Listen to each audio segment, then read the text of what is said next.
नमस्कार दोस्तों, पूजा ज्योतिष कार्यालय यूट्यूब चैनल में आप सभी का बहुत बहुत स्वागत है।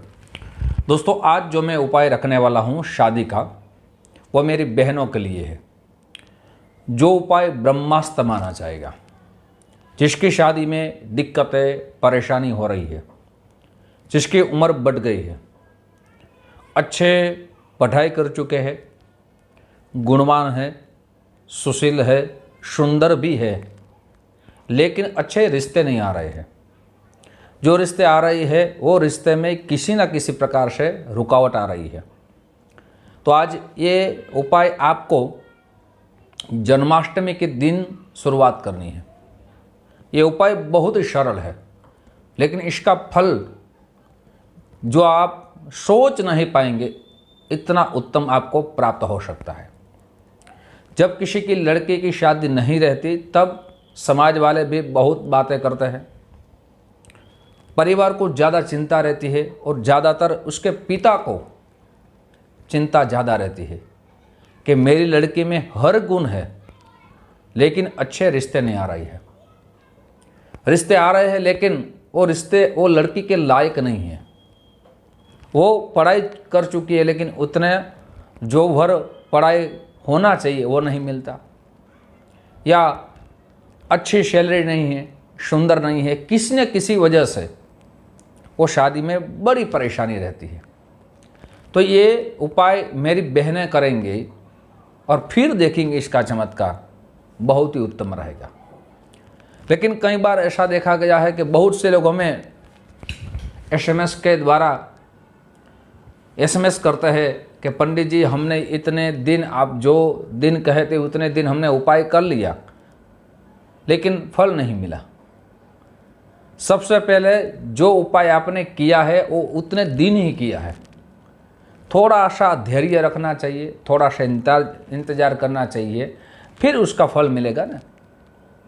आज हमने कर्म कर लिया और दूसरे दिन फल मिलना शुरू नहीं हो जाता, वरना सभी लोग ऐसा ही करते ना। थोड़ा सा इंतजार और साथ साथ अपना कर्म भी बढ़ाइए, सत्कर्म में ज़्यादा ध्यान दें। आप जो आपको मैं उपाय रख चुका हूं उसमें से मुझे 80% से ज़्यादा 90% तक ये भी एसएमएस आता है कि आपने जो उपाय दिखाया उनमें से हम सफल हो गए। बहुत से एसएमएस मुझे आए हैं कि मेरी बिटिया की शादी हो गई है, मेरे लड़के की शादी हो गई है, वो आपके उपायों के माध्यम से। मैं जो उपाय दिखाता हूँ वो सरल रहता है, हर जातक कर पाए। कई बार ऐसे उपाय हमारे शास्त्र में तो दिए गए हैं कि हर जातक वो उपाय नहीं कर पाते, सभी धनवान नहीं रहते ना तो उपाय कर पाए। लेकिन मैं सरल ही उपाय देता हूँ, शास्त्र मान्य उपाय देता हूँ जो हर कर सके। आज जो वो उपाय की मैं बात करने वाला हूँ वही मेरी बहनों के लिए है।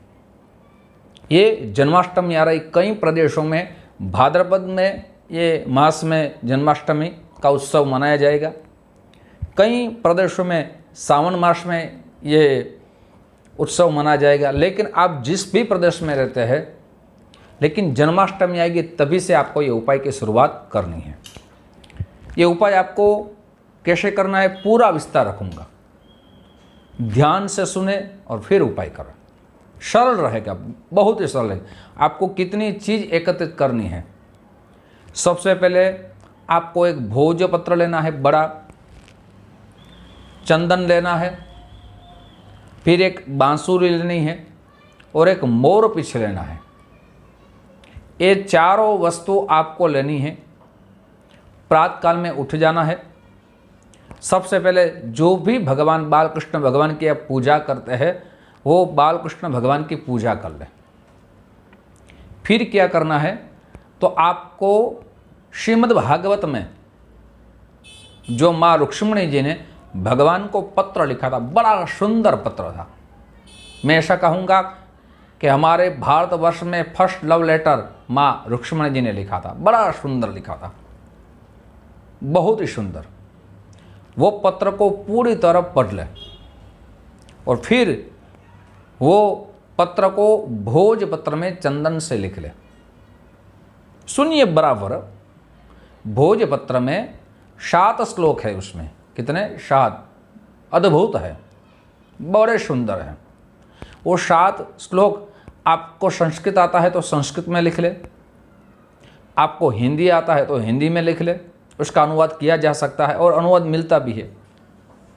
अगर आपको गुजराती में है तो गुजराती में लिख ले। कोई भी भाषा आपको, जो भी भाषा आपको आती हो, उस भाषा में पूरी तरह ये 7 श्लोक का अनुवाद लिख ले या 7 श्लोक लिख लिया।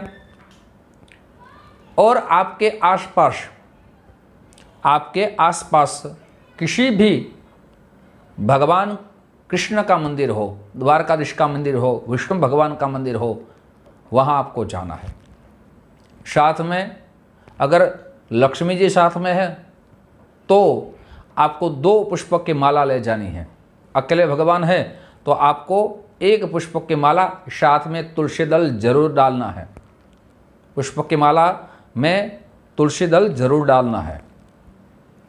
अगर वहाँ पुष्पक की माला में तुलसी दल नहीं डाले तो साथ में ले जाइए।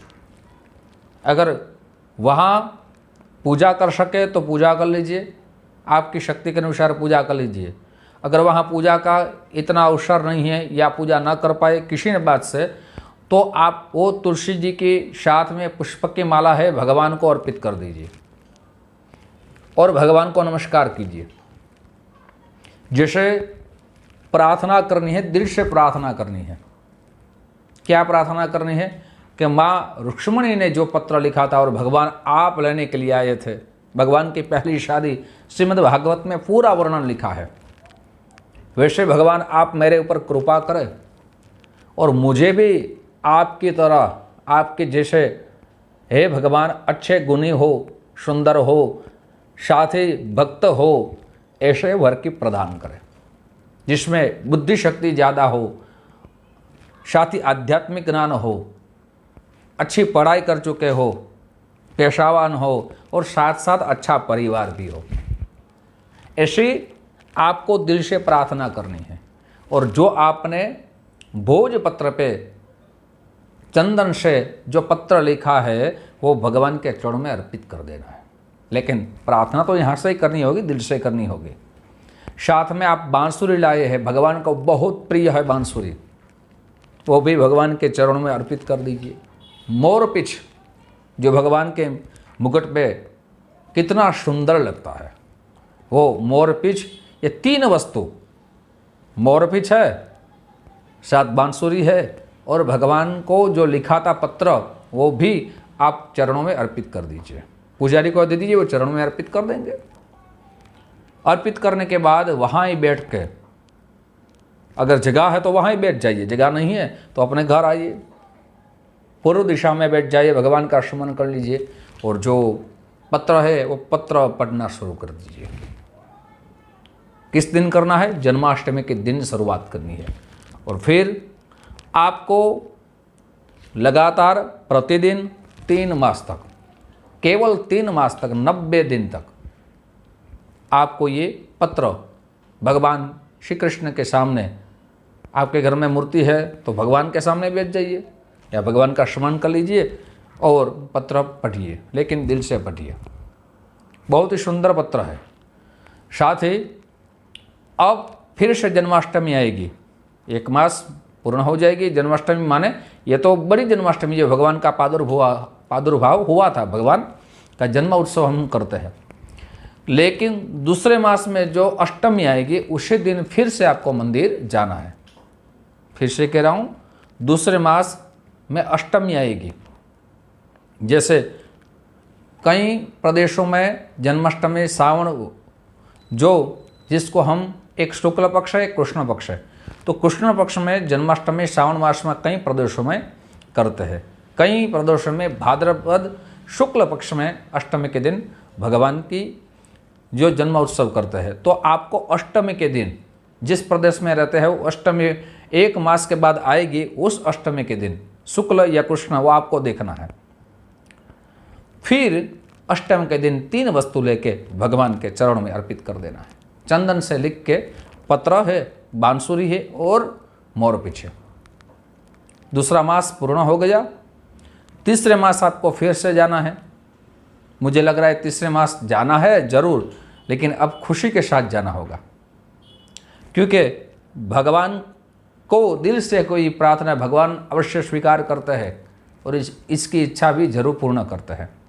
तो खुशी के साथ जाएंगे, मुझे पूरा विश्वास है। तो तीसरे मास आप जाइए, तब 3 वस्तु साथ में ला जाइए और भगवान के चरणों में आप अर्पित कर दीजिए। भाव से अर्पित कर देंगे, आपकी इच्छा भगवान जरूर पूर्ण करेंगे। 3 बार 3 मास तक। लेकिन प्रश्न होगा मेरी बहनों के लिए, जो 5 दिन है वो निकाल देने हैं, 5 दिन फिर से आपको गिनती कर लेनी है। मेरे बहनों के लिए फिर से कह रहा हूँ, 5 दिन है धर्म के माने जाते हैं, या 6 दिन है आप शरीर के अनुसार, तो आपको निकाल देना है, फिर से आपको गिनती कर लेनी है। दोस्तों ऐसे ही उपाय आपके सामने मैं रखता रहूँगा, आप जो हमें प्यार दे रहे हैं। साथ ही दोस्तों ये वीडियो आपको पसंद आए तो ज़रूर लाइक का बटन दबाइए, ये वीडियो अपने दोस्तों में ज़्यादा से ज़्यादा शेयर कीजिए। साथ ही दोस्तों बेल बटन जरूर दबाइए, मेरे सारे नए वीडियो की जानकारी सबसे पहले आपको प्राप्त हो। बहुत से लोगों के हमें कॉल आते हैं, SMS आता कि हमें अपनी जन्म कुंडली के बारे में जानना है।